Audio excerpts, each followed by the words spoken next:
സംരംഭം തുടങ്ങുന്നത് എനിക്കൊരു ഭയങ്കര സന്തോഷമാണ്. അതിന് എത്രത്തോളം അതിന് ഞാൻ നന്ദി പറയണമെന്ന് എനിക്ക് എന്റെ വാക്ക് കിട്ടുന്നില്ല. എല്ലാവർക്കും അതിന്റെ കൂടെ സംബന്ധിക്കുന്ന എല്ലാവർക്കും എന്റെ വിനീതമായ എന്താ പറയുക സ്നേഹം ആദരവും ഞാൻ അർപ്പിച്ചുകൊള്ളുന്നു. വളരെ താങ്ക്സ് മക്കളെ, എല്ലാവർക്കും താങ്ക്സ്.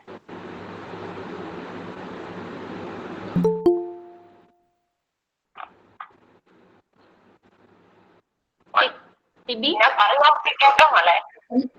എല്ലാവരുടെയും വഴക തിരിച്ച് താങ്ക്സ് പറഞ്ഞേക്ക ആന്റിക്ക് കേട്ടോ സവിത. ആന്റി സുനിലാമ്മ സംസാരിക്കുന്ന കേൾക്കുന്നോ? ഓ ഇല്ല, ഹാ തുടങ്ങാൻ പോകുന്നേ ഉള്ളു.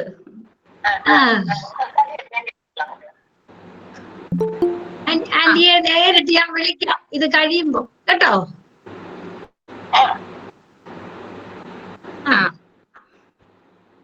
ആന്റിയോട് കുറച്ച് സമയം ഒന്നും സംസാരിച്ചാൽ തികയത്തില്ല. നന്നായിട്ട് പറയണം, നല്ല സന്തോഷമാകും.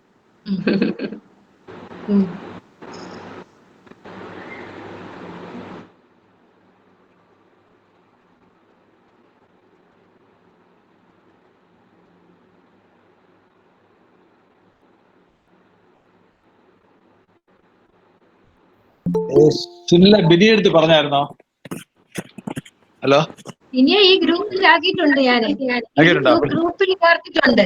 ഓ ശരി ശരി ശരി ശരി, ഓക്കെ ഒന്ന് മെസ്സേജ് ഇട്ടേക്കാം. ഓക്കെ ഓക്കെ ശരി.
Hello, good afternoon, sir. Dr. Ramakrishnan, sir. Good afternoon.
Hello, Ramakrishnan, sir.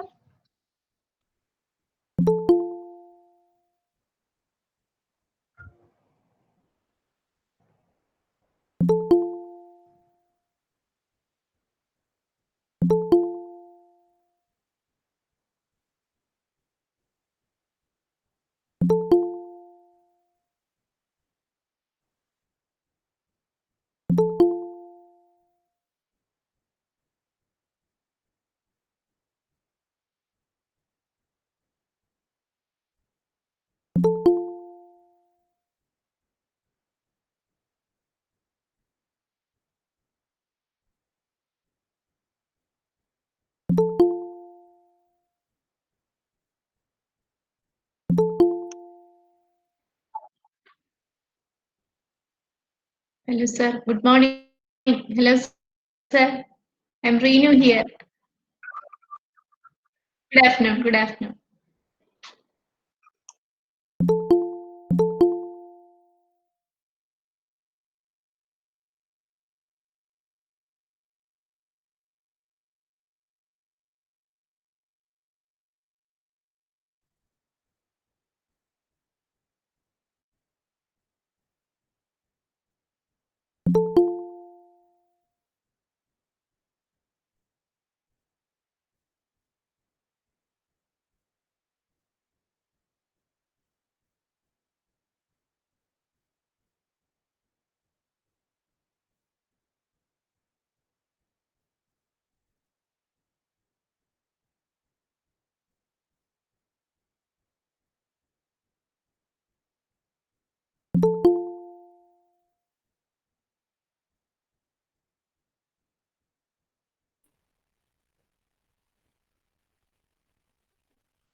വിവരങ്ങൾ അറിയിക്കുകയാണ്.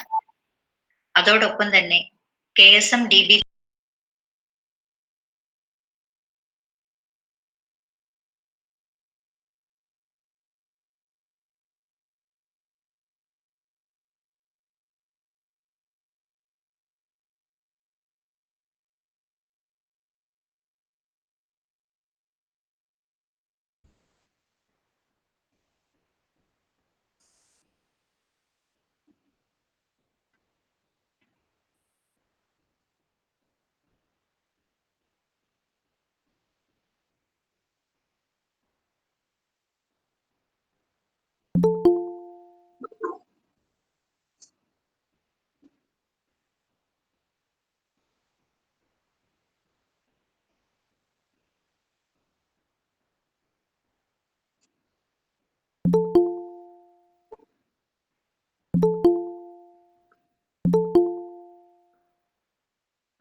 2:30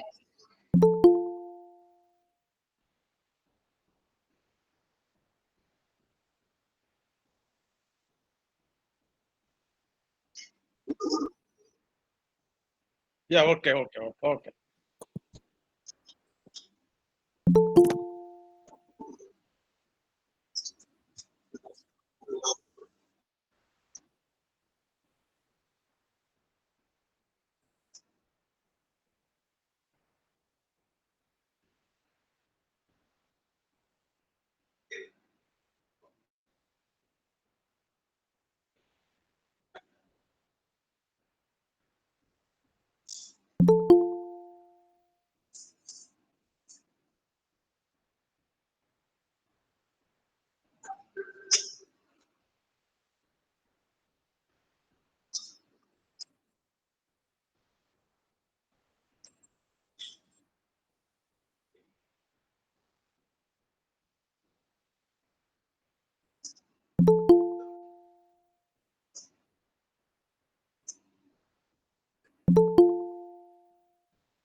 Hello, thank you. Thank you, Dr. Sibi, for giving me the nice introduction. Please remote your video and audio. Some disturbance. Okay. So, dear Dr. Ramakrishnan, former director, ISER, dear friends and students, I would like to express my gratitude to the organizers for taking the initiative for arranging Professor G. Aruldas Memorial Lecture Series. I would like to share few experiences and highness shown to me about my research supervisor, Professor G. Aruldas. Fortunately, I was the last full-time student to register PhD under his guidance. After that, Dr. Anthony Eppen was registered part-time PhD. We know that Professor Aruldas was very genius, both teaching and research. His way of approaching the students was unique. His simple way of life attracting me a lot. You know, at the time of research, myself, Dr. Sunil Abraham, that is former Department of Physics, Chenganur Krishna College, Dr. Minnie Elizabeth, Dr. Daisy Philip, Dr. Rajagopal, former Department of CMS College, Kottayam, Dr. Harish. Then, so these are the research scholars at that time with us. So we have a tea club. So every day, Professor visit to our visiting place, spend some time with us to share his ideas related to research and take tea with us. Actually, in addition to that, actually we used to go to the cafeteria along with all Professor Aruldas, all the research students. So this is a great experience. It was a great experience and never forget. I used to visit his house to correct my research manuscript, holidays, even Sundays. So Andy used to give tea and snacks. So the place is dining table. Professor Aruldas was sitting there. I used to sit that side and Andy will sit that side. So we used to correct the paper. So to take even hours together to sit. So his way of correcting the manuscript was also helped to learn a lot. He was so kind enough to correct the research paper very patiently. We know that. So at that time, Professor Aruldas was a diabetic patient. So he cannot even sit a long time. So even then, he sit with even hours to correct the manuscript with me. And if there is any bottleneck come across during the research, the way of solving his method is admirable. So that way, he attracts the students very much. So we feel a fatherly affection from Dr. G. Aruldas. So occasionally, I got a chance to meet Professor Aruldas 3 months before his death at Chennai, his daughter's house. You know, his son, Dr. Suresh, son-in-law, Dr. Suresh was very good friend of mine. I spent nearly 1 hour with him. Even though he was physically weak, he inquired about me and my family and college research activities. So Andy has insisted me to take a lunch even that day also. So after that, at that time, I came to know that from Andy, he was taking a food in liquids that too via drip only. But even at that time, I felt mentally he was so strong. So I never feel that his death will so happen. But unfortunately, this was happened. So this time I his prayer, his soul rest in peace. I'd like to brief about his life actually achievement also. Professor G. Aruldas was born on 19 July 1933 at Palliyadi village, Kanyakumari district, Tamil Nadu. My native place is, my hometown is just 2 kilometers far away from his place. Professor Aruldas studied at Scott Christian College, Nagarkoil, University College, Thiruvananthapuram, Aligarh Muslim University, and IIT Kanpur. Started his academic career as school teacher in the year 1954 to 55. Demonstrator, Scott Christian College, Nagarkoil in the year 1955 to 57. Lecturer at IIT Kanpur in the year 1963 to 1964.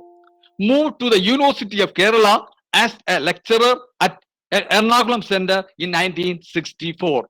In 1972, moved to the Department of Karyavatam campus. Become reader in the year 1972, professor in the year 1979. Head of the department in the year 1990. He was retired from the service in the year 1993. After that, he became an emeritus professor in Regional Research Laboratory. Now it is NIST, Thiruvananthapuram. So fortunately, I was a research associate with his project. So in the year 1995, he became the director and founder of University Institute of Technology. Now, in addition to that, I recollect his olden days for his church activities also. So earlier he belongs to the member of CSI Church, so Kanyakumari Diocese. Professor Aruldas was a diocesan council member and elected governing body member of Christian College Marthandam, Scott Christian College Nagarkoil, and Women's Christian College Nagarkoil. So I know that Professor Aruldas has helped the poor and needy person. Because of him, many poor students had job in the colleges. He was a tendency to help others, help the students. So in that way, he helped a lot. So I would like my topic. So now this.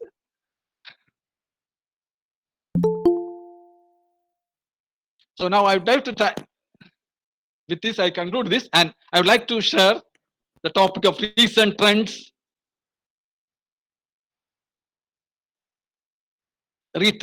in Raman spectroscopy.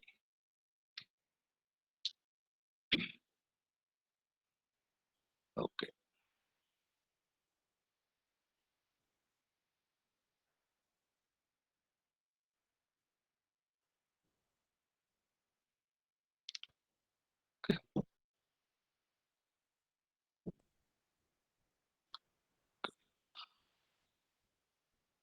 What happened? Hello? It is clear, sir. The presentation is Yep. Yes, wait. Is there? The PowerPoint is there? It's not there, no? PowerPoint is there. Just There. yeah. Okay, but I cannot see my this one. 1 minute. Okay, I could not see. Okay.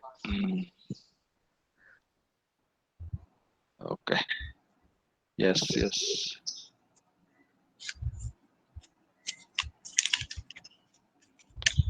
Okay. Is it okay? It's okay? Yes, sir. Yeah. Okay. So this topic is recent trends in Raman spectroscopy. So because most of this participants are students. So I would like to start with a very basic thing. So Sir C.V. Venkatraman was born in Tiruchirappalli, Tamil Nadu. Gold medal in physics. Is it okay? Clear? Is it clear? Yes, sir. It is clear. Okay. So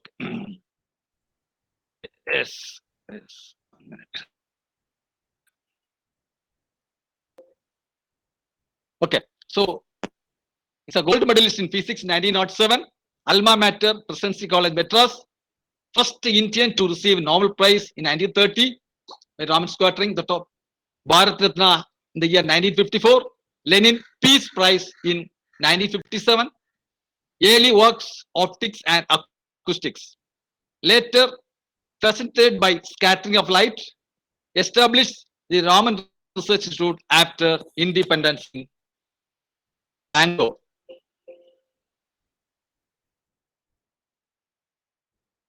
Yes.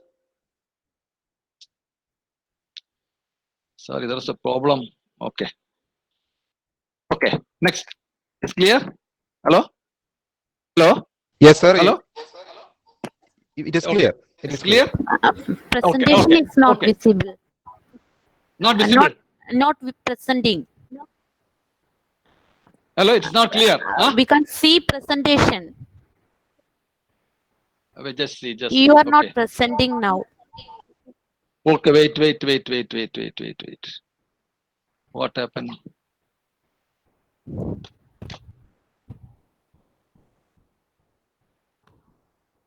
What happened? Wait.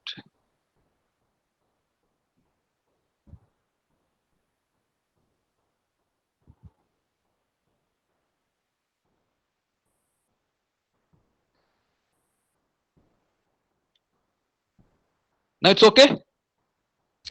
Hello? Yes, sir. Yes, sir. Is it okay? Yes, it's now. It's okay? Okay. So I see the house of Professor C.V. Raman. It's a tiled house. Why I am showing this is, it is the opportunity to see the students. So how Professor C.V. Raman was born in that tiled house, he became the Nobel Prize winner. That's why just like now they used this small for human. So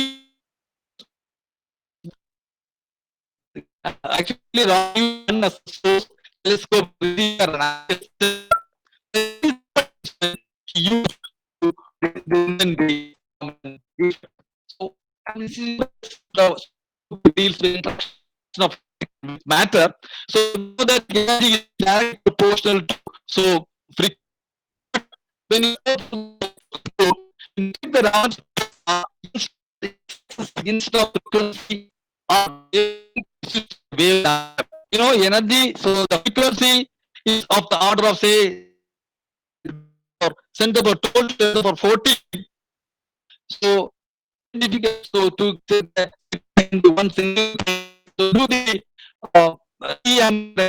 you do in the case of this graph, you draw this graph, you take a log up. Similarly, if you take the wave number, so if you take the 50 to 4,000 wave number one page, so in that way it will be more visible. So in that way, wave number instead of frequency of wave, you take the wave number. When you go to the book, you can see wave number instead of frequency or wavelength.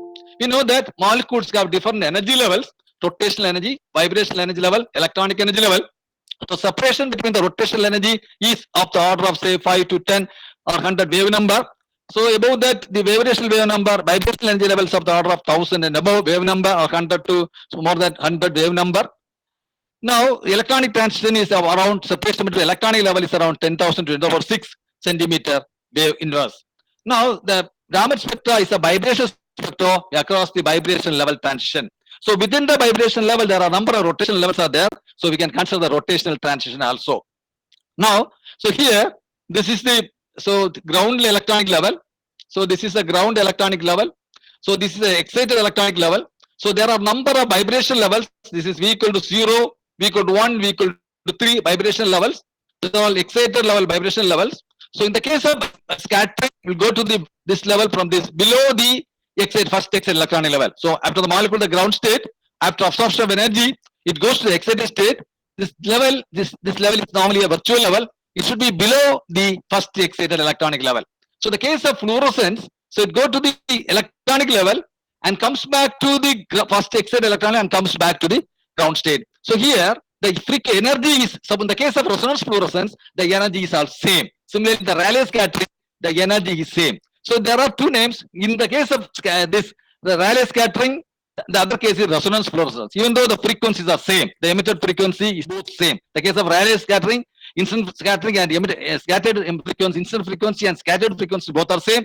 Same as in the case of resonance fluorescence, incident frequency and emitted frequencies are same. But here we are calling as scattering, there we are calling as fluorescence. What is the difference? Why this is the difference? In the case of fluorescence, the energy is different. Similarly, in the case of scattering, Stokes line, the frequencies are different, lower than the incident frequency. The reason is, in the case of scattering, the lifetime of the extended state is 10 to the power 11 to 10 to the power minus 14 seconds. In the case of fluorescence, the lifetime of the extended state is 10 to the power minus 7 to 10 to the power minus 9 seconds. In the case of phosphorescence, even to the minus 3, so even days, so number of times. So it's a delayed emission. So this is the reason the lifetime of the extended state is 10 to the power minus 11 to 10 to the power minus 14 seconds in the case of Raman vibrational scattering, whereas in the case of fluorescence, 10 to the power minus 7 to 10 to the power minus 9 seconds. Now, you know that this history in 1923, inertial light scattering is predicted by S. Megel. In 1928, C.V. Raman discovered that small changes occur in the frequency of a small portion of light scattered by molecules. The changes reflect the vibrational properties of the molecule. So because of that, he got the Nobel Prize. So for the first 12 years, after his discovery, about 1,008 research papers were published and about 2,500 chemical compounds were studied for the first 12 years. The reason is, so the Raman effect signals are very weak. So we need a large quantity of sample. It's very difficult to get the Raman signal. For that reason only, for the 12 years, for a long period, only 2,500 chemical compounds were studied. You know, so after this sun source, they are used the mercury source. So we know the source of mercury is the brightness available per unit area is very small. So we need a large quantity of sample. It is very difficult. So we need a large time to get the Raman spectra. So that is the main reason. So after the discovery of laser, you know, this is a Professor Charles Brown. He is the man to discover the laser. So after occasionally I got a chance to meet Professor Charles Brown at Boston, one international conference on Raman spectroscopy. I got a chance to meet Professor Charlestown at Boston, USA. So after that, you know, we know that the intensity of laser source is very large. So the line width is very small, highly coherent, highly monochromatic. So the situation is changed. You know, since the line width of the laser is very small quantity of sample is enough to record the Raman spectra. So after that, enormous publication has come up. So there are these types of organoid laser. The wavelength are 488 and 514.5 nanometers are normally used. Krypton ion 530.9 or 647.1. Helium ion laser 632.8. Diode laser 785 or 830. Nd:YAG laser 764 nanometer is normally used for Raman scattering. We know that when an electromagnetic radiation interacts with a molecule, so the radiation may be reflected or transmitted or absorption taking place. So here scattering is nothing but absorption and emission. So this is a 2-photon process. Absorption of one photon and emission of another photon. It is a 2-photon process. Now we know that when an electromagnetic radiation interacts with a molecule, so some photons may be scattered elastically. So that scattering is called Rayleigh scattering. Suppose we used to say normally if 1,000 photons incident on the molecules, one photon will be scattered elastically with the frequency same as the incident frequency.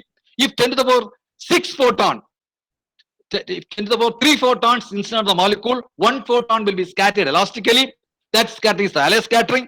If 10 to the power 6 photon incident on the molecule, one photon will be scattered inelastically with the frequency lower than the incident frequency, that we call the Stokes line.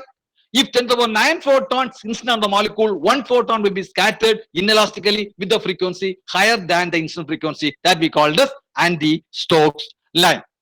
Now, see, this is the center Rayleigh line. Right side, the frequency, higher frequency is anti-Stokes line. left side is a lower frequency is Stokes line. So it is we take as a Raman shift because Rayleigh line, that instant of frequency, we take a 0. After that, the shift, how much it is taken. So that shift, normally we take the Raman shift. We should take the Rayleigh line, center line, the instant frequency take as a wave number 0, and that how much shift. So the band occurs. So we take the Raman shift. Now we know that. So the condition for getting the Raman effect is a polarizability. So when a molecule is subjected to the electric field of the electromagnetic radiation, the positive pole attracts the electrons, negative pole attracts the nucleus. There will be a separation of charge centers. So the induced dipole occurs that is directly proportional to the strength of the electric field, or P is equal to alpha E, where alpha is the polarizability. Now, just to take the classical theory of Raman scattering. So when an electromagnetic radiation inside the molecule, so you'll get say 3 components. So the frequency 2 pi nu 0, 2 pi nu 0 minus nu m, and 2 pi nu 0 plus nu m. So one is nu 0 is Rayleigh scattering, nu 0 minus nu m is Stokes line, and nu 0 plus m is. So you are getting a 3 components in addition to the incident frequency. 2 components you are getting. But so actually when you see this spectra, so this is a Stokes line. So this is a Rayleigh line, this is anti-Stokes line, this is Stokes line. Just see the intensity of these lines are different. So the variation of this intensity could not explain using the classical theory. So for that, we go to the quantum theory. Quantum theory clearly explains the intensity of these lines. Now here, V equal to 0 is the ground vibration level, V equal to 1 is the excited vibration level. So when the molecules in the ground state, after absorption of energy, it go to the virtual level. So virtual level is a temporal level. So that level should be below the excited electronic level. So that level depends on the energy of the instant radiation and the molecule. It varies from molecule to molecule. It is not the stationary level. So in the case of Rayleigh scattering, molecule is the ground state and goes to the virtual level and comes back to the ground state. So in the case of Stokes line, the molecule is the ground state after absorption of energy. So it goes to the virtual level and comes back to the first excited vibration level. So here the scattering is the inelastic scattering. So the photon or the molecule takes some energy from the photon. So the energy is different. So that is a Stokes line. Now, in the case of anti-Stokes line, the photon takes some energy from the molecule. So because it originates from the first excited vibration level. So it comes to the ground level. So again, that frequency will be higher than the instant frequency. We know that population, the intensity depends on the population. So the population is maximum at the ground state, because so the intensity will be maximum at the Stokes line than the anti-Stokes line. Now, the Raman spectrometer, basically the source. Normally we are using a laser source. So then sample compartment, wavelength selector, detector. Recent days earlier we are using a photo multiplier tube. Now we are using Indian gallium arsenide, germanium detector. Then there are so many other things, a CCD camera. So these are there. We used to take the source as a laser source. Now Fourier transform, Raman spectrometer, you get a good sharp peak, you will get it. So within a short time, no time, because so 3 to 4 minutes, 5 minutes, you'll get a good Raman spectrum. So earlier, you used to record the spectrum, even take a one night. You used to spend one night for recording the one compound. Now, you can even within 2 to 3 or 5 minutes, you can get the good Raman spectrum. Now, next. So here, you can record.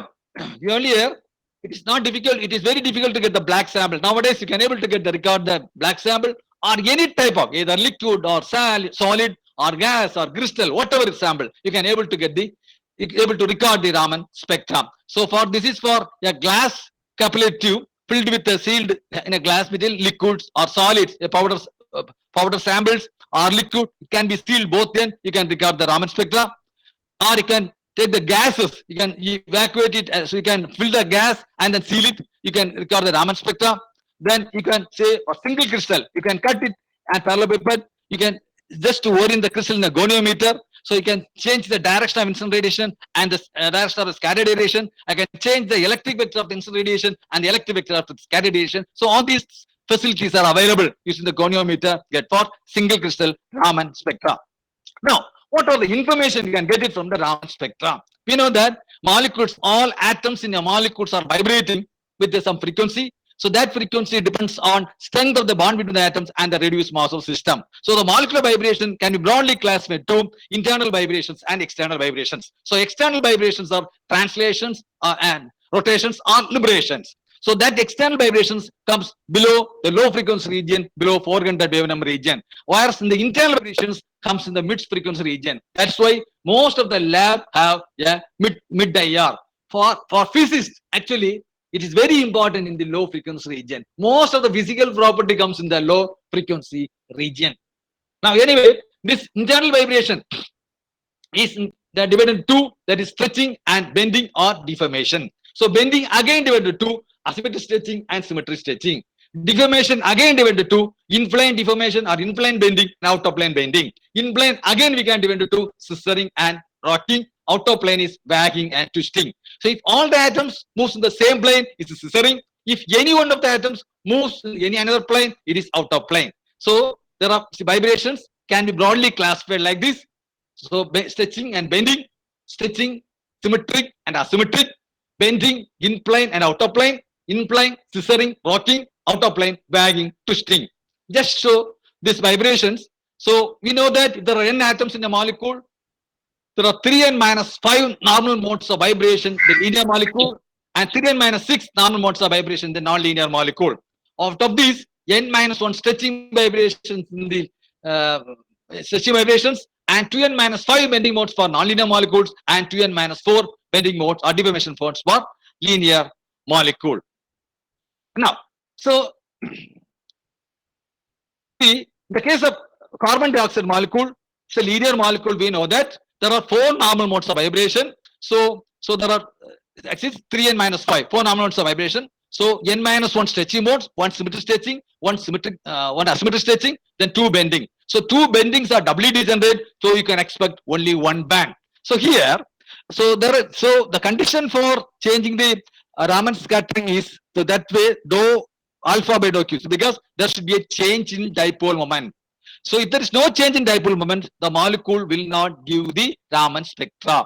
So here, the case of carbon dioxide molecule, so symmetric stretching, new one, you'll get the only new one. So you just see this is you get the there will be a change in dipole moment. So here all the other 2, bending and asymmetric stretching, will not give the Raman spectra. There is so dou alpha. So dou alpha by dou q is equal to 0 in both the bending and asymmetric stretching mode, whereas dou alpha by dou q is not equal to 0 in the case of stretching vibration. So symmetric stretching, Raman active, all the other 2 modes are Raman inactive. So the condition for Raman vibrations is there should be a change in dipole moment, or there should be a change in polarizability. So alpha is a polarizability for getting the Raman spectra.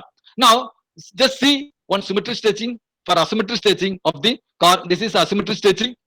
This is symmetric stretching for carbon dioxide molecule. So this is bending modes of carbon dioxide molecule. So how the molecules are, the motion of the atoms you can see. See here, so the molecule, I mean, then just regard the Raman spectra. So that depends on the functional group, you can get the different bands in different position. So based on that, you can identify what are the functional groups present in the molecule. That is a signature. So normally OH frequencies come this region, NH frequencies this region. Of course, there should be a slight difference occurs due to hydrogen bonding and other things, but most of the things comes in the frequency range. Group frequency comes in the standard region. So from that, you can identify what are the groups or molecules present, or the groups present in the molecule that you can able to identify.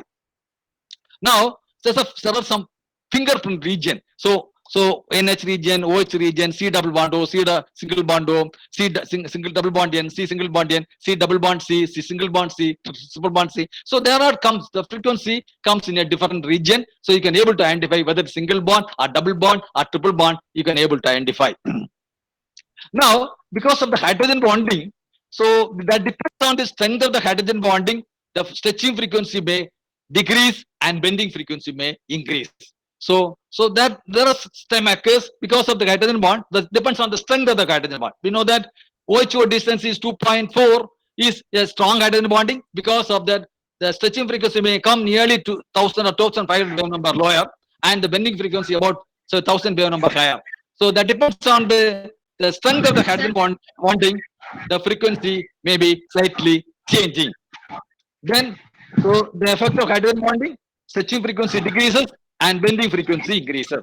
No, the vibrational frequency depends on, we know that nu is equal to 1 by 2 pi root of k by mu, where k is the strength of the bond between the atoms. So force constant, normally we say it's a force constant, and mu is the reduced mass of the system. Even though the single bond, C double bond, C triple bond, there will be a change in frequency because of the strength of the bond between the atoms changes. So the frequency shift may occur. Similarly, isolated C double bond C, conjugated, aromatic. So because of that, the frequency may vary, peak to moderate in intensity changes occurs. So the frequency, vibrational frequency, depends on strength of the bond between the atoms and the reduced mass of the system. Bond strength changes occurs, frequency bond strength decreases, frequency decreases. Bond strength increases, frequency increases. Similarly, if even though the same mass of the atoms, the frequency may shift occurs. Now the strength of the bond, so that OH bond. So similarly, so aldehyde group, ketone group, carboxyl group, ester amide. So the frequency may shift occurs. There's a change in frequency occurs. Now you can able to find out the oxidation. So polyaniline. I'm just going to the structures. So oxidation, reduction, base S. So in that case, you can able to get an idea about from the Raman Spectra. You can able to get that idea. Now, so it is not clear, I think. So this is a CN stretch, CS stretch, how the before reaction, after reaction, the change occurs, how the band shape occurs. Hello? So how, Sir, hello? we can see the presentation. We can't see the presentation. Hello? Sir, Hello? we cannot see the presentation. Hello? Sir, Hello? we cannot see the presentation. You are not getting. Hello? Hello? Sir, we cannot see the presentation. Huh? Hello? We cannot see the presentation. You cannot see. You can't hear. You cannot hear. Huh? Hello? Ah, hello? Hello?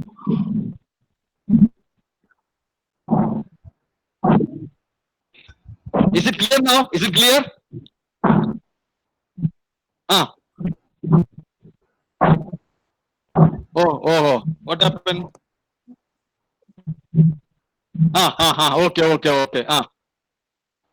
Okay. Okay. So what should I do now? Shall I proceed? Okay.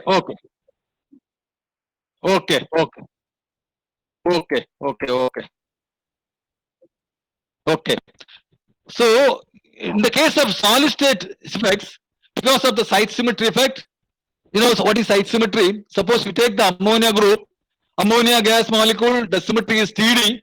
We just the factor group is symmetric stretching, symmetric bending, asymmetric stretching, asymmetric bending.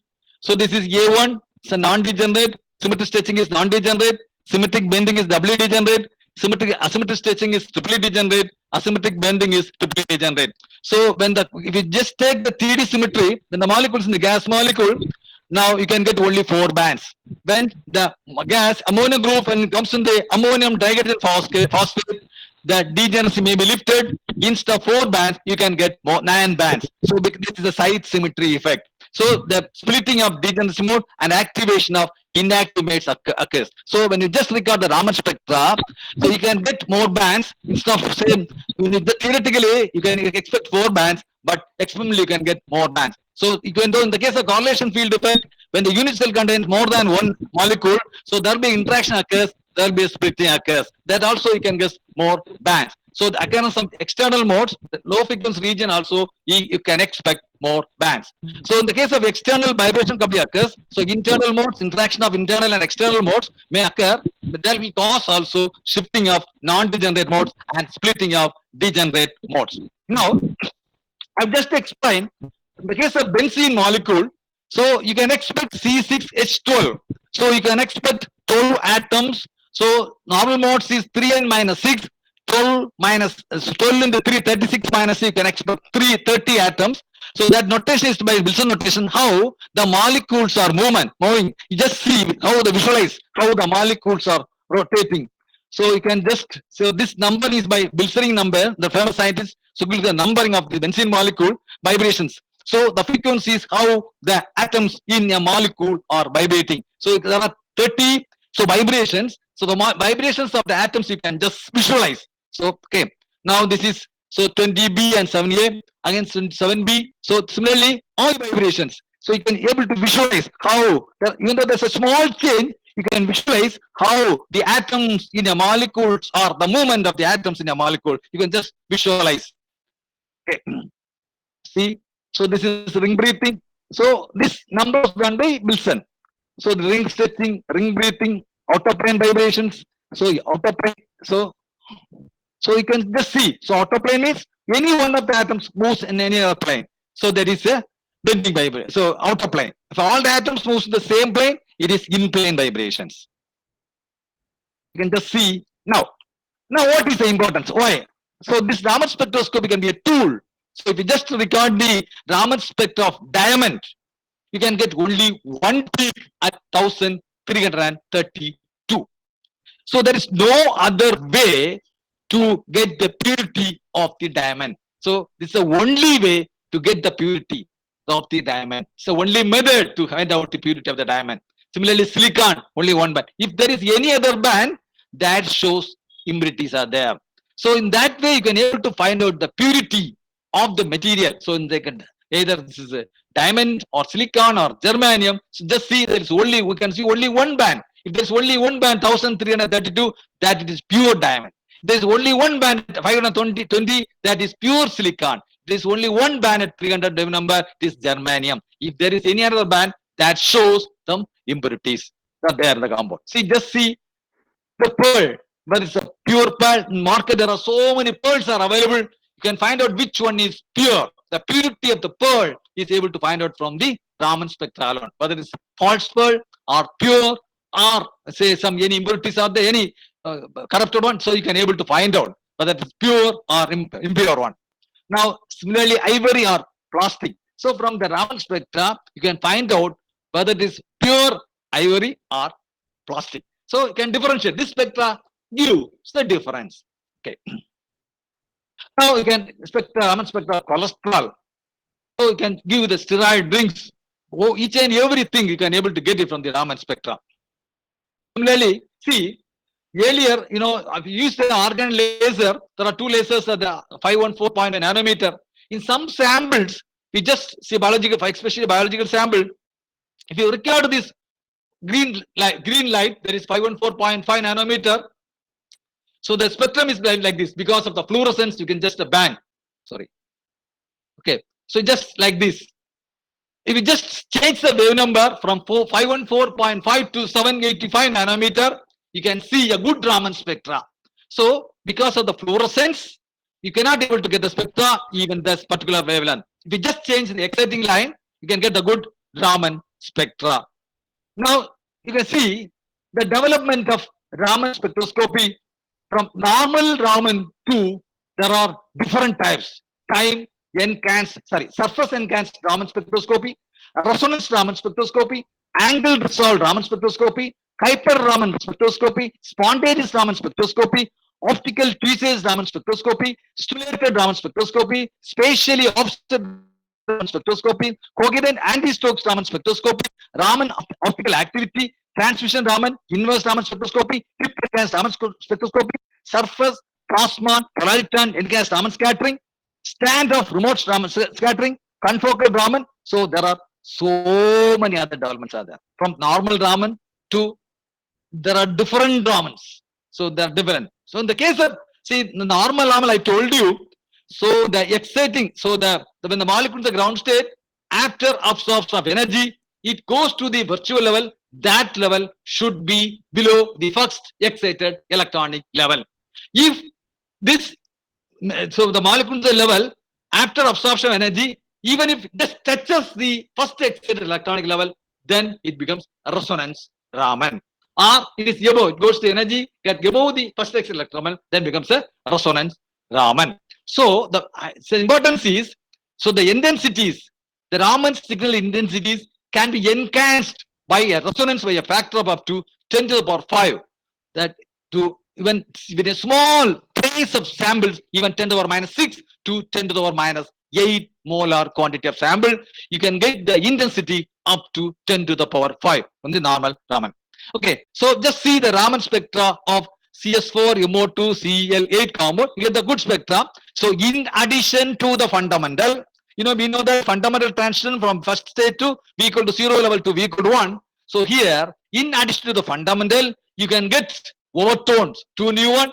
So first overtone, 3 new one, second overtone, then combine more, 2 plus U2, new one minus U2, you can get the combination modes also. So normally, we are expecting the normal cases, normal Raman spectra, you can expect, say, fundamental frequency, max 1 or 2, say, overtones may come. But you can get the resonance Raman, so you can get the, in addition to the fundamental, you can get more overtone bands and combination. So normally we know that fundamental transition is from V equal to 0 to V equal to 1. So delta V equal to plus or minus 1. If delta V equal to the transition is plus or minus 2, plus or minus 3, plus or minus 2, is first overtone, second overtone, third overtone, etc. So here, since the separation of the vibrational energy level of the order of, say, number, now a do number to get to 3 by 2 kT, so that energy is not sufficient to go from the first excited level. So most of the molecules in the ground vibration level only. If any additional energy occurs, so the molecule may go from the first excited level. So there is a possibility of the getting the overtones and other second overtone, third overtone, etc. Okay, here the Raman spectra of porphyrin. So I get a good spectra. So we just changed the, so this exciting line is 441.6 nanometer. The exciting wavelength is 514.5 nanometer. You can just see the frequency. This is a normal spectra. This is a resonant Raman spectra. Now, so here, so if the energy of the incident radiation increases, we know that P equal to alpha E plus 1 by 2 beta E star plus 1 by 6 gamma E cube, etc. So alpha is a pulsability, beta is the first capability, gamma second capability. So if we just increase the power of the source, say that in the electric field strength of the order of 6 into 10 to the power 6 volt per centimeter, so the molecule behave non-linearly. So you can expect a bands in addition to nu 0 minus nu m is Stokes line, nu 0 minus 2 nu m, nu 0 minus 3 nu m, that is stimulated Raman scattering. So that Raman lines you can able to get this. If the incident wave radiation is increase the power, you can get the stimulated Raman. That is a non-linear Raman. So normally we used to record the Stokes line. So you can get the coherent anti-Stokes Raman spectroscopy. So in that case, you need 2 sources. One is pump beam. So you can, one is get just fixed wavelength, the other you can just tunable. So just tunable the wavelength of the vibrational frequency, you can get the scattered radiation will be, instead of nu 1 minus nu 0, you can get the intense line nu 1 plus nu m. Nu m is the vibrational shift, Raman shift. So you can get the coherence. So this is an anti-Stokes line. So you can get the coherent. Yes. Yes. Which one? Which one? Which one? Yeah. Which one? Which one? Which one? Ah. No. You're not getting, huh? Okay, I just see 1 second. I'll just go to that. Okay. Okay.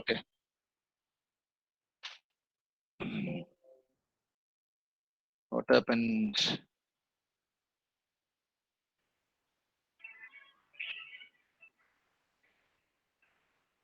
Sir, please use present now button again. Yeah. Okay. It's okay? Now it's okay? Hello? Yes, sir. Now it's okay? Yes, sir, it's coming. Yeah, now it's Okay. good. Okay. So this is a hyper Raman spectroscopy. Okay. So you can get instead of new zero, you can get 2 new zero, 3 new zero, etc. That is 2 new zero plus new vibration. That is new m or 2 vibration. 3 new zero plus or minus new m. That is 2 new zero plus new m. 2 new zero minus new m, etc. Similarly, 2 new zero, 3 new zero plus new m, 3 new zero plus new minus new m. That way, this is hyper Raman. So this is get a hyper. Then next is okay. So that is coherent anti-Stokes line is new zero plus new m. That is new zero plus new m is the anti-Stokes line. So in that way, the intensity bands, because you sample, you can be able to get the Raman spectra. So this is a good one of the good example for this biological sample. So that this spectrometer, this technique are normally used. Now this is confocal Raman microscopy. So this is this is a depth. So confocal aperture and field depth you can able to record. So different depth you can able to record is the Raman confocal Raman. Then so different field depth you can able to record. So different depth, there is less change in the frequency that you can able to find out.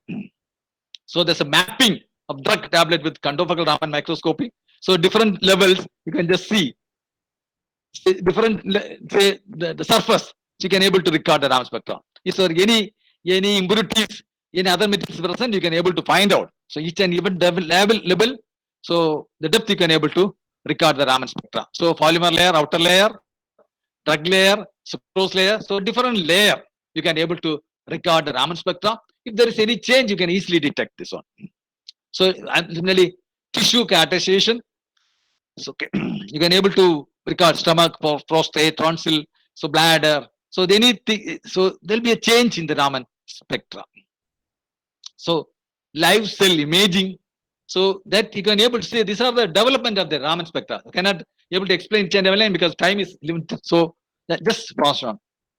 The Raman spectral. So this is a pathology of arthroclosis. So that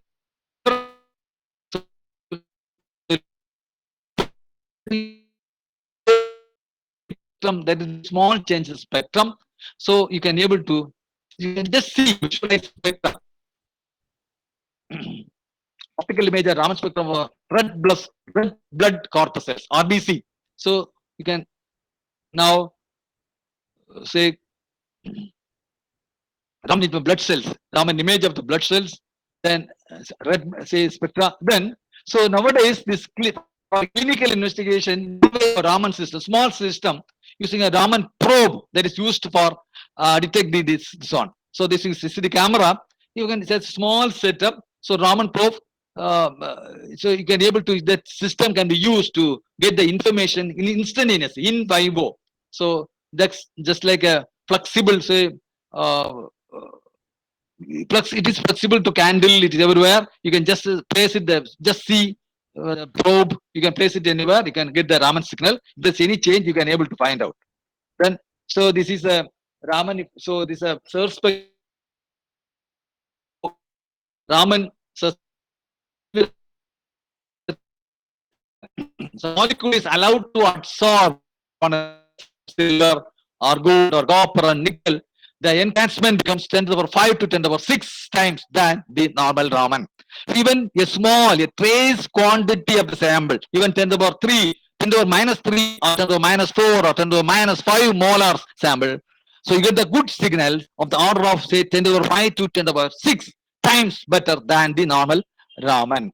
Now this is say the enhancement is much greater. So when the molecule is allowed to absorb on the metal surfaces, you'll get the signal enhancement. There are two types of enhancement mechanisms are there.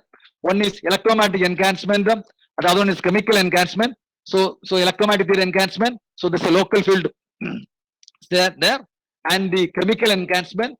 So because of the HOMO-LUMO, so there's a possibility of transition of this energy from HOMO to LUMO. So you can able to get the signal. So there are so many applications. So classical electrochemical studies, corrosion process, film growth, self-assembled monolayers. So there are trace analysis, single molecule detection. So biological samples, even in DNA, protein detection. So that type of just things you can able to get it from this. So molecular fingerprinting, tagging, biosensing, multiplexing, applicability, intermolar, and single molecule spectroscopy using this SIRS. Oh, this is one of my common. So this is Raman spectra, L-DOPA. So I just take this is a solid spectra. This one is solid spectra. That is our -4 mole, -4 mole, 6. This is -6 mole. This is -5 mole. So when the concentration, so you can get spectra. So that you got to opt. So that paper is Raman spectroscopy. So cancer biomarker, when the molecule is allowed to absorb the gold particle, you can just cancer. So that things there are researches going on. So whether a molecule is positive, whether it is negative. So see, there's a change. If you just record the Raman spectra, just record the spectra. Change, there is any change in the spectra, you can identify there is a malignant. Whether it is positive or negative, that you can able to detect from the Raman spectra. Even though there's a small change, but you can able to find out. So you know the cancerous, if it, you can able to find out the early time, you can easily cure it. So if Raman spectra, they are developing Raman spectra for detecting the cancerous cells for early detection. So once you developed, this system will be useful for detecting cancer in earlier stage. So this will be useful for the community also. So carcinoma and non-carcinoma cells. So if there is any change in the spectra, they will record the Raman spectra using a 785 nanometer. So this is important. The excitation is important. So otherwise, that because of the fluorescence, you will not get any spectra. So there will be a change in the spectra. So if there is no change, that means negative. So that we can able to identify. Okay. So this is NIR, near that source spectroscopy. So we just say this different skin, different depth. You can be able to record. So there is a change in the spectrum. So there are so many advantages are there. Targeted portion. So this in vivo cancer targeting, NIR spectroscopy. So people are used to record this, get the information using this Raman spectra. So tumor types. So they can spots are there that you can able to get the Raman imaging, Raman spectra, you can able to get it. So even a nanoparticle, using a resonant nanoparticle provides several advantages for us.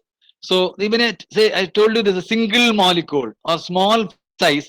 So even a nano size, you can able to record the Raman spectra. So nano shells for studying intracellular responses. So you can record the spectra, you can able to identify this one.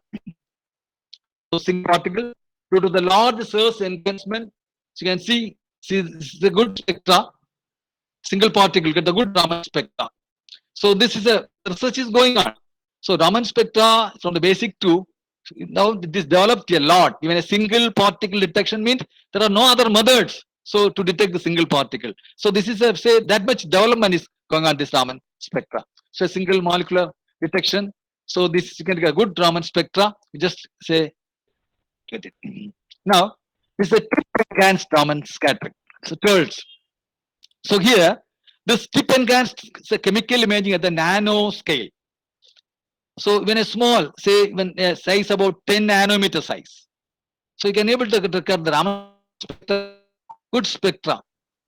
So this brings it to best of both worlds. The chemical specified Raman spectroscopy with imaging at spatial resolution typically down to 10 nanometer.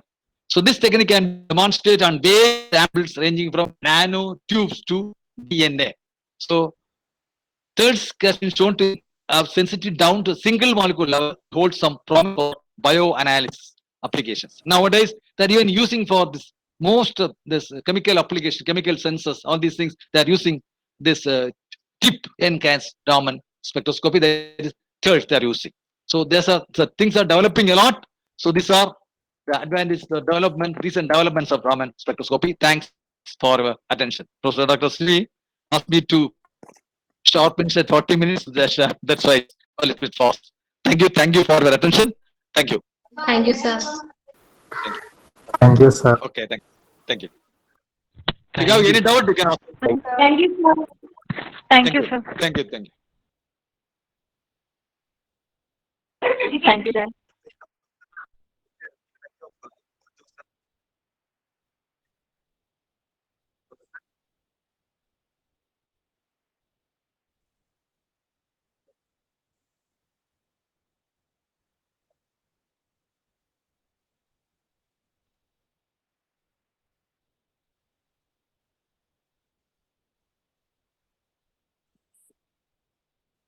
Yes, sir.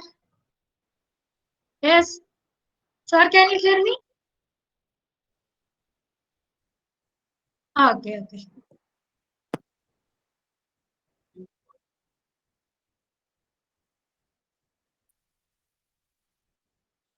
Okay. Okay. So shall I start now?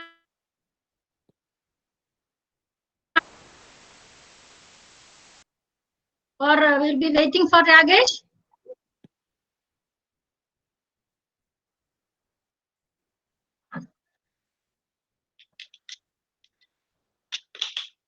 Okay.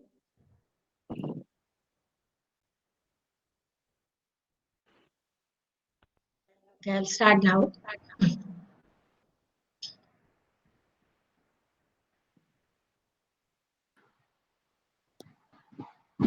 Rajesh ഇപ്പൊ join ചെയ്യുമെന്ന് പറഞ്ഞു. Then Hello? I will wait.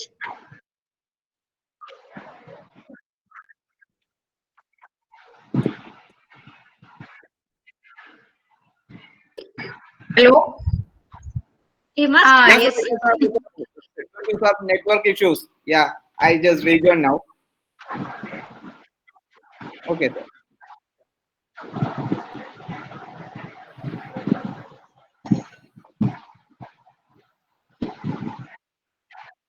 Yeah, sir. I am sharing. I think my screen is now shared, right? Yes, it is sharing.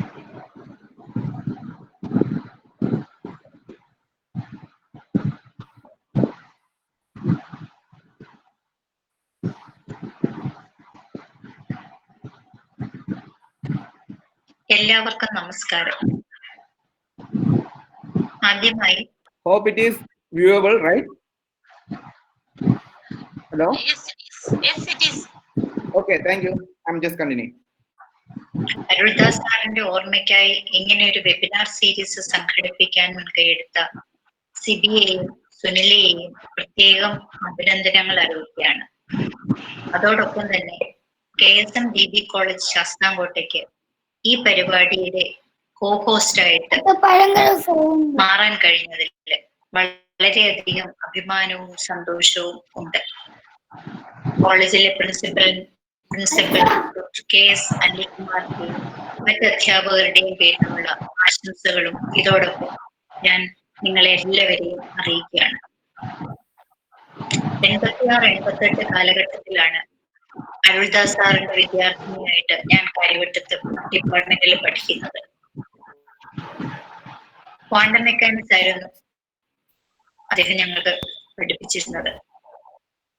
വളരെ മനോഹരമായി ഒരല്പം തമിഴ് കലർന്ന മലയാളത്തിലായിരുന്നു അദ്ദേഹം ക്ലാസ്സുകൾ എടുത്തുകൊണ്ടിരുന്നത്. ഒരു പർട്ടിക്കുലർ വേർഡ് അദ്ദേഹം ഫ്രീക്വന്റ് ആയിട്ട് യൂസ് ചെയ്യുമായിരുന്നു ക്ലാസ്സിനിടയിൽ. ചില ദിവസങ്ങളിൽ ഞങ്ങൾ ആ വാക്ക് എത്ര തവണ അദ്ദേഹം പറഞ്ഞു എന്ന് കൗണ്ട് ചെയ്യാറുണ്ടായിരുന്നു. 10-30 തവണയൊക്കെ ആ പർട്ടിക്കുലർ വേർഡ് അദ്ദേഹം യൂസ് ചെയ്യുമായിരുന്നു. വളരെ വളരെ സീരിയസ് ആയി എന്നാൽ വളരെ രസകരമായി ക്വാണ്ടം മെക്കാനിക്സ് പഠിപ്പിക്കുന്നതിൽ അദ്ദേഹത്തിന് ഒരു പ്രത്യേക കഴിവുണ്ടായിരുന്നു എന്ന് തന്നെയാണ് ഞാൻ വിശ്വസിക്കുന്നത്. അതുകൊണ്ടാണ് ക്വാണ്ടം മെക്കാനിക്സ് എപ്പോഴും അദ്ദേഹത്തിന്റെ വിദ്യാർത്ഥികളുടെ ഒക്കെ ഒരു പ്രിയപ്പെട്ട സബ്ജക്റ്റായി മാറുന്നത്. ഇപ്പോഴും 10-30 വർഷങ്ങൾക്ക് ഇപ്പുറം ഞാൻ ക്ലാസ്സുകളിൽ BSc ക്ലാസ്സുകളിലൊക്കെ ക്വാണ്ടം മെക്കാനിക്സ് പഠിപ്പിച്ചു തുടങ്ങുമ്പോൾ ക്ലാസിക്കലിൽ നിന്നും ക്വാണ്ടത്തിലേക്കുള്ള ആ ഒരു ട്രാൻസിഷനൊക്കെ കുട്ടികൾക്ക് പറഞ്ഞു കൊടുക്കുമ്പോൾ അരുൾദാസ് സാറിന്റെ ഒരു പ്രസൻസ് എനിക്ക് ഫീൽ ചെയ്യാറുണ്ട്. ഇതൊരു മുഖസ്തുതിയൊന്നുമല്ല, സത്യമാണ്. അദ്ദേഹം അന്ന് പറഞ്ഞ ആ ഒരു ഉദാഹരണങ്ങളൊക്കെ തന്നെയാണ് നമ്മൾ ഇപ്പോഴും പറയുന്നത്. അത് പറയുമ്പോൾ പെട്ടെന്ന് സാറിനെ ഓർക്കാറുണ്ട്. ഈ അവസരത്തില് വളരെ ദീപ്തമായ സ്മരണകളാണ് സാറിൻ്റെതെന്ന് പറയാൻ ഞാൻ ആഗ്രഹിക്കുന്നു. അദ്ദേഹത്തിന്റെ കുടുംബത്തെ എന്റെ സ്നേഹവും ആദരവും അറിയിക്കാനും ഈ അവസരം ഉപയോഗിക്കാണ്. എന്റെ പ്രിയപ്പെട്ട കൂട്ടുകാരിയായിരുന്ന ബിനിയെ പ്രത്യേകം ഞാൻ ഈ അവസരത്തില് സ്നേഹം അറിയിക്കുകയാണ്. ഒരിക്കൽ കൂടി ഞങ്ങൾ കോളേജിലെ പ്രിൻസിപ്പലിന്റെയും അധ്യാപകരുടെയും ആശംസകളും ഇതോടൊപ്പം അറിയിക്കുന്നു. ഈ പരിപാടി ഒരു ഉദ്ഘാടനത്തിൽ ഒതുങ്ങാതെ തുടർന്ന് പോകാൻ ഇടയാകട്ടെ എന്ന് ആഗ്രഹിക്കുകയാണ്. വളരെ പ്രയോജനപ്രദമായ ക്ലാസ്സുകൾ കുട്ടികളിലേക്ക് എത്തിക്കുന്നതിന് വേണ്ടി തീർച്ചയായും ഞങ്ങളുടെ എല്ലാം പിന്തുണ ഉണ്ടാകും എന്നുള്ള കാര്യം കൂടി ഒരിക്കൽ കൂടി അറിയിച്ചുകൊണ്ട് നിർത്തട്ടെ. നന്ദി.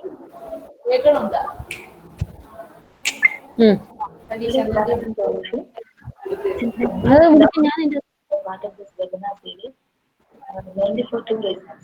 First one is being an alumnus of the Department of Physics, and second is being a student of that great teacher, Aruldas. So, I was an MSc student at University of Kerala, and I did my project work under his guidance on influence studies of alloys. And also, it was he who suggested the topic to be taken by me for my MSc seminar, surface and spectroscopy. So at that time, I came to understand more about that great teacher. He was not a teacher; he was a real mentor, because his way of interaction with students, his calm and cool nature, that made us get involved into whatever work we were doing. So we were never afraid of him, even if he was a great man. His way of interaction was so simple and direct.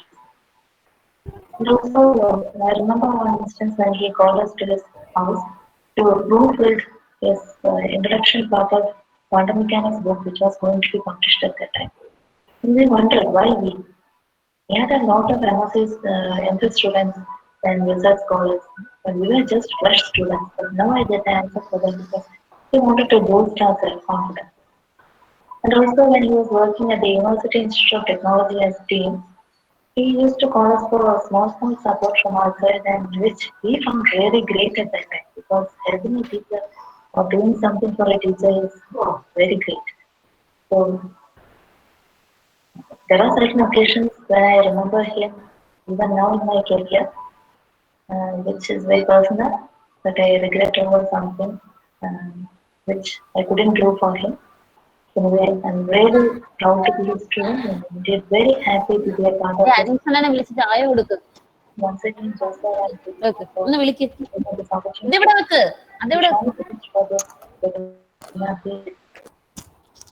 Thank you. Hi, I'm Dr. Mary Sebastian, currently working as Assistant Professor, Morningstar Home Science College, Angamali. I did my MSc and MPhil from Department of Physics, Kerala University Campus, Karivetta, in the period 2004 to 2007. I'm extremely happy to be the co-host of this event, Professor Aruldas Memorial Lecture Series. I have heard about Aruldas sir a number of times during my campus days, but I was able to attend his class only in 2008 when I decided to join my net coaching at Trivandrum. At that time, he was writing his book on quantum mechanics, 500 Problems with Solution. One day after the class, he called me and one of my friends and asked us if we could come over to his home and redo the problems that he was writing for the book. We were really excited, and almost all the weekends we used to go to his home, and he would used to give us problems and would sit with us explaining each problems one by one. We all know that Aruldas sir is an eminent professor, a researcher, but above all that, I would like to say that he is one of the best human beings I have ever met in my life. Now, as an assistant professor, if someone asks me who is your inspiration and model as a teacher, I would definitely say that it is Aruldas sir. The short period of association that I had with him is one of the precious moments in my academic as well as personal life. I would like to take this opportunity to thank all the organizers, especially Dr. Sibi, for making me part of this event. Thank you. Thank you all. Good morning, friends. I'm Deepa, working at Government College for Women, Trivandrum. I was very glad to have received the opportunity to talk about my great teacher, Aruldas sir. I was very fortunate, not only because I was a student, but also I had the honor of working with him at University Institute of Technology, Trivandrum. I first met him when I took admission for MSc at our Department of Physics, Karivetta. He was such a patient, down-to-earth person. I still remember his classes very well. Whichever topic he took, he built the basic concepts in such a way that even a beginner could easily follow his class very well. His mathematical physics classes are still fresh in my memory. He was the backbone of University Institute of Technology. I still remember him working late hours at the Palayam office to make the institute a prestigious one. I had the honor of assisting him in publishing a book on engineering physics. His dedication to his work, in spite of his health problems, has amazed me many times. It is with great gratitude I remember him and his contributions to my career at this time. I thank Joe sir and Sibi sir for giving me this opportunity to pay respect to my great teacher. I wish this webinar series a grand success moving forward. Thank you. A very good afternoon to all of you. I'm extremely happy to be a part of this program since it is conducted on the loving memory of a great teacher, Dr. G. Aruldas. My acquaintance with Sir was only for a short period of time, maybe 4 or 5 months. It was in 2008. Me and a few of my friends got an opportunity to go Sir's home daily for the CSIR exam preparation. The kind of dedication Sir showed towards our subject was something exceptional. At that time, he was in the preparation of his last book. He worked some 5 to 6 hours at a stretch daily. In between the learning sessions, I shared a lot of experiences and memories about his personal and professional life. His concepts or his views about life is a real inspiration for us even today. For me, he's like a personification of all human virtues. On this occasion, I believe his blessings shall make this endeavor a great success. I express my gratitude to Dr. CB and Dr. Savita for giving me a chance to co-host an event like this. Thank you, one and all. Good afternoon, all. At the very outset, I'd like to thank Dr. CB sir, Head Department of Physics, Dr. Biju sir, Professor and Director School of Science, Dr. Subho sir, and other faculty at the Department of Physics, University of Kerala, Kairipattam, for giving me an opportunity to speak a few words about a great teacher, my teacher, Professor G. Aruldas. No doubt he was a great teacher. During my PG days, I got the opportunity to hear the lessons from Aruldas. He took spectroscopy for us. During that time, what excited me was that the author of the great book himself delivered the lessons for us. It was a nice experience during that time. During that time, I also had the opportunity to visit his home. The kind of love and support I got from him was unspeakable. He was very caring, and the best quality in him was he effectively imparted his knowledge to students in an effective way. Still, I am considering that one must be the best quality to be developed in a teacher. He advised me in many things and motivated me to grab the profession of a teacher. That might be the reason why I am here as a teacher at FP College. Still, I am following his advices, which helps to mold the teacher in me in an effective way. He showed me how to love and care students, and I am following the same path which was shown by him during those days. He ignited our imagination and instilled love of learning in us. In short, I could say he was the real epitome of a great teacher. Thank you all for your patient listening. Before winding up, I'm thanking Hubert Joe sir and Smila ma'am for organizing this event in an effective way. Thank you all. Thank you very much. Hi everyone, I am Savita from Department of Physics at College Charthala. I am grateful to join this event, which is conducted to Professor G. Aruldas. At this moment, I recall the fond memories I had with Professor Aruldas and Mrs. Aruldas during my net coaching days. I would like to share the most touching memories with him. After qualifying JRF, I was in search of a research institute. At that time, I was hospitalized in Chennai. In his illness, he called me and inquired about the status of my search, and even offered me to recommend one of his students as my research lead. I was so happy that even in his difficult time, he was concerned about me. As his health condition was worsening, I decided to go to Chennai.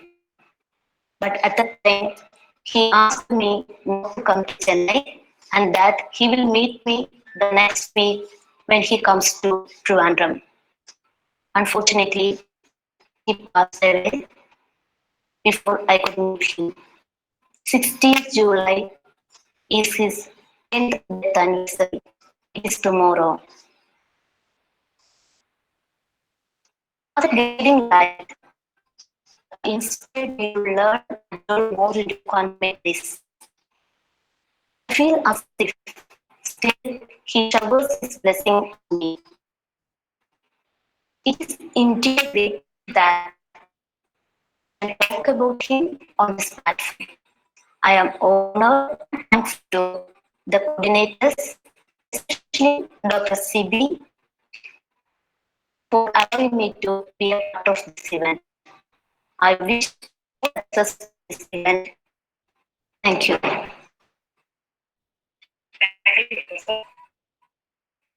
Physics as a college program express sincere gratitude to each and everyone working behind this event.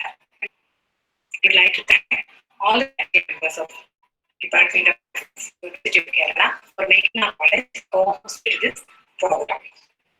Personally, I feel very happy to be a part of this program as this is conducted in memory of Dr. G. Aruldas. I'm feeling myself very fortunate to work with Dr. G. Aruldas for a couple of months. It was after the completion of my post-graduation, one of my teachers told me that Dr. G. Aruldas is looking for 2 persons completed post-graduation in physics to assist him for the revision of his textbook on quantum mechanics. So, I and my friend Divya approached Dr. G. Aruldas and he asked us to assist him in the revision of books. He asked us to help him in manuscript correction and proofreading. They were extended up to 3 months. During that time, we got an opportunity to share a lot of things with Aruldas sir. He shared a lot of his experience with us, his experience as a student, as a teacher, as a research scholar, and a visiting faculty to many international institutions. Each and every experience we shared is like a lesson for all of us. So